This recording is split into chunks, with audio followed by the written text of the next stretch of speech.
Diamond harbour और मगरहाट पश्चिम के 15 केंद्रों पर पुनर्मतदान जारी। 1 बजे तक डायमंड हार्बर में 54.9%, तो वहीं मगरहाट पश्चिम में 56.33% हुआ मतदान। 4 मई को आएंगे नतीजे। पश्चिम बंगाल में नतीजों से पहले ममता बनर्जी ने अचानक बुलाई बड़ी बैठक। शाम 4 बजे से होगी बैठक की शुरुआत। बैठक में सभी काउंटिंग एजेंट रहेंगे मौजूद। सिक्किम ने रचा इतिहास, बना देश का पहला पेपरलेस न्यायपालिका वाला राज्य। सीजे सूर्यकांत ने गंगटोक में किया आधिकारिक ऐलान। संदीप पाठक पर पंजाब में 2 गैर जमानती एफआईआर दर्ज। गिरफ्तारी के डर से दिल्ली आवास से हुए रवाना। हाल ही में आम आदमी पार्टी छोड़ बीजेपी का थामा था दामन। कांग्रेस नेता राजेंद्र पाल गौतम ने मायावती की कार्यशैली पर उठाए सवाल। बोले, बहन जी भाजपा के हर कदम का समर्थन क्यों कर देती हैं? किसी दबाव में होने की जताई आशंका। असम चुनाव परिणामों पर गौरव गोगोई का बयान। बोले, एग्जिट पोल नहीं, जनादेश पर है भरोसा। 4 मई को आने वाले नतीजे बताएंगे कि किसकी होगी जीत। टीएमसी की याचिका पर सुप्रीम कोर्ट का बड़ा आदेश। चुनाव आयोग से कहा, मतगणना पर्यवेक्षकों की नियुक्ति में अपने सर्कुलर का करे पालन। राज्य और केंद्र दोनों कर्मियों का हो तालमेल। भारत सरकार का सेल ब्रॉडकास्ट अलर्ट सिस्टम का सफल ट्रायल। एनडीएमए और दूरसंचार विभाग ने आपदा चेतावनी प्रणाली को परखा। लोगों के फोन पर अचानक फ्लैश हुआ टेस्ट मैसेज।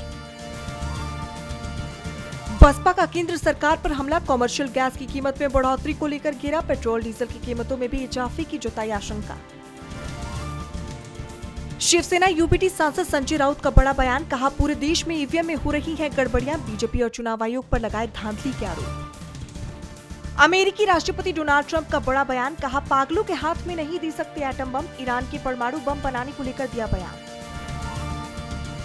ट्रंप प्रशासन ने पश्चिम एशिया के 4 देशों को $8.6 अरब के हथियार बेचने की पेशकश। संसद को किया दरकिनार। इन देशों में इजराइल, कतर, कुवैत और यूएई है शामिल। डेमोक्रेटिक पार्टी की सांसद इल्हान उमर पर ट्रंप ने की विवादित टिप्पणी। उमर को बताया एक ढोंगी महिला। उमर ने ट्रंप के बयानों को बताया बेतुका। अमेरिका के रक्षा मंत्रालय का बड़ा दावा। कहा, फारस की खाड़ी में नाकाबंदी से ईरान को हुआ $4.8 अरब का नुकसान। बांग्लादेश और भारत के बीच फिर सुधर रहे रिश्ते। दिल्ली और ढाका वीजा सेवाओं को पूरी तरह से किया गया शुरू।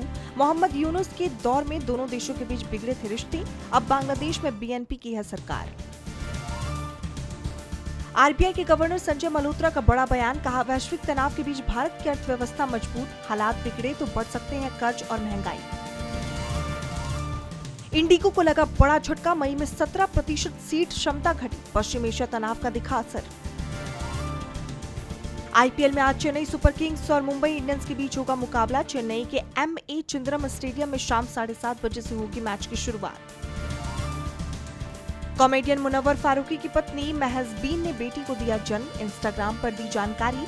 वरुण धवन समेत कई सेलेब्स ने दी बधाई।